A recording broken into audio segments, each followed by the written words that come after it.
यो काम करत तनी हमरा बबनी चांदा के बुलाओ त बबनी चांदा बोलौला हमरा बोलौले त भाई बोलौला भैया काहे खातिर बोलौला चांदा का भैया बहुत दूर दूर ले हम घूमे आए पियास के दिन बा हमरा भूख लागल बा कुछ खाना ना बा लेकिन नहीं भैया आज तारा की हम कितना दिन से देखा ताने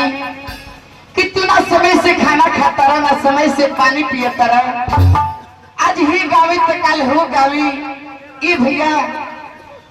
तू का खोजता रहो काहे खातिर तू घूमता रहा तनी हमरो के बताइता हम जानती चांदा जकरा घर में बेटी बहन सियान हो जाले वो घर के गार्जियन के चैन ना बीतला तोरा शादी के विषय में हम घूमता नहीं ये से हमें गाँव वो गाँव घूमता नहीं चंदा ए भैया 2 साल से घूमता नहीं हम कहीं घर मिला था बर मिला था घर ना चंदा केहू के दरवाजा पर जाता है तो 50,000 1 लाख रुपया मांगता लोग वो औकात के हम पानी नहीं ही चिंता हम पर रहता लेकिन ये भैया हम तोरा से तो कुछ नहीं की मांगले हो तोरा से हम कुछ नहीं की कहले ए भैया तोरा लगे कौना औकात नहीं की तो हम तोरा के थोड़ी जबरदस्ती कौन बात कहता नहीं ए भैया तू बतावा कि बचपन में माई बाबूजी मर गए हम माई बाबूजी के मुंह न देखनी चुकी से पोस पाल के इतना बड़ा कर देला भैया ए भैया छोट रानी तो तोरा कति भिड़िए ना रहनी अब भैया सियान हो गई बारी तो तोरा भीड़ हो गई बाबू लेकिन ना भैया ना हमरा के घर द्वार कुछ न चाहिए ए भैया हम तोरे लगे रहा तार फटाई धोती होई नु ओहे धोती पहन के हम गुजर कर ले लेकिन ए भैया तू जानता रह कि महंगाई के जमाना बा जेकरा टूटाइयो पाला नहीं बानू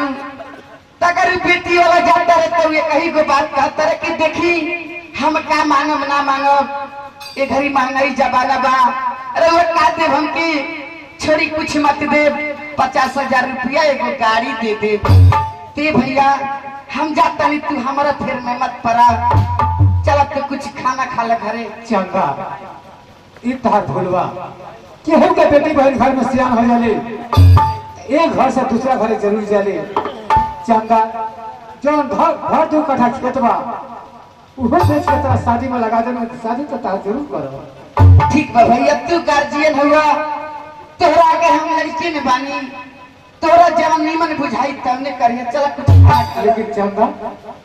का भैया तेरा आंखी में आंसू का है बता छोड़ भैया खेत बाड़ी बच्चे कहते नहीं से ए भैया हम का कहीं ना कहीं अरे तो घर के मालिक तू बड़ा आगे तू बड़ा